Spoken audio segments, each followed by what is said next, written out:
এই যে নিজের মানে বরিশাল নিয়ে, বরিশালের মেয়েরা অনেক সুন্দরী হয় বাই দ্য ওয়ে। সো বরিশালে গিয়ে এরকম একটা কনটেন্ট বানালে, এই কনটেন্ট বানানোর পেছনের গল্প কি ছিল?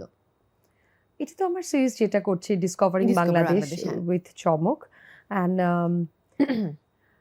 এই করতে করতে আমার মনে হচ্ছিল যে নিজের একদম হোম টাউন যেটা ওখানে নিয়ে করা উচিত এবং ওইটা একটু সুন্দর করে করা উচিত। এই জন্য আসলে বরিশালটা বোধহয় সবাই খুব ইমোশনালি টাচ করছে ওটা সবাইকে, বিকজ ওটা when I did this I cried.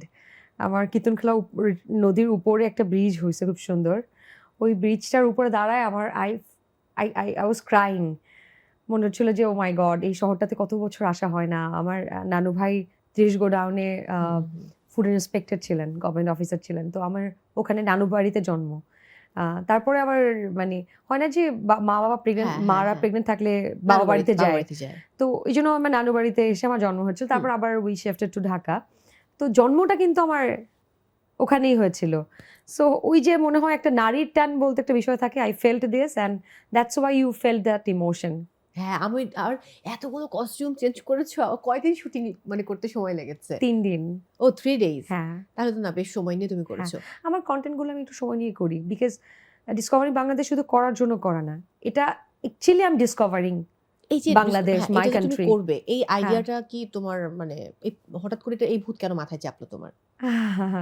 কিছু কিছু ভূত মনে হয় ভালো হয়, সেই ভূতগুলো চাপা ভালো বাঁধায়। It's true. এবং এটা করার পর থেকে মানে ইনফ্লুয়েন্সার হিসেবে কিন্তু তোমার কাজের মাত্রা অনেক বেড়ে গেছে।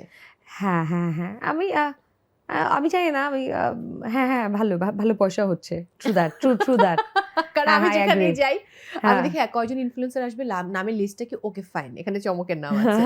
সো আগে তো অভিনয় শিল্পী হিসেবে নামটা থাকতো, বাট এখন এই তালিকাতে তোমার নামটা বেশ শীর্ষে থাকে।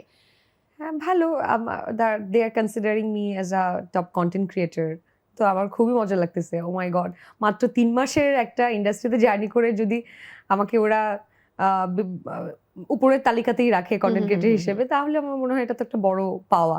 আর টু বি অনেস্ট, আমি ওই যে এন্টারটেনমেন্টটা আমি কখনোই চাই নাই, মানে ইনফ্লুয়েন্সার চমক, কন্টেন্ট ক্রিয়েটর চমক, অ্যাক্টর চমক, অমুক চমক, সোশ্যাল অ্যাক্টিভিস্ট চমক, অনেক কিছু থাকে না, লিখছে চমক, মানে ডিরেকশন দিচ্ছে, প্রোডিউস করছে। এই যে এন্টারটেনমেন্ট গুলো, এগুলো আমি চাই না। শুধু চমক নামটা কেমন ভালো না বিষয়টা, যে আচ্ছা চমক, আমাকে মানুষজন চমক নামেই জানুক, চমক কি করে এটা খুব একটা মুখ্য বিষয় না, চমক যা করবে মানুষ তাতেই মুগ্ধ হয়ে যাবে, চমকে যাবে, এটাই আমি চাই অ্যাকচুয়ালি। দারুণ দারুণ।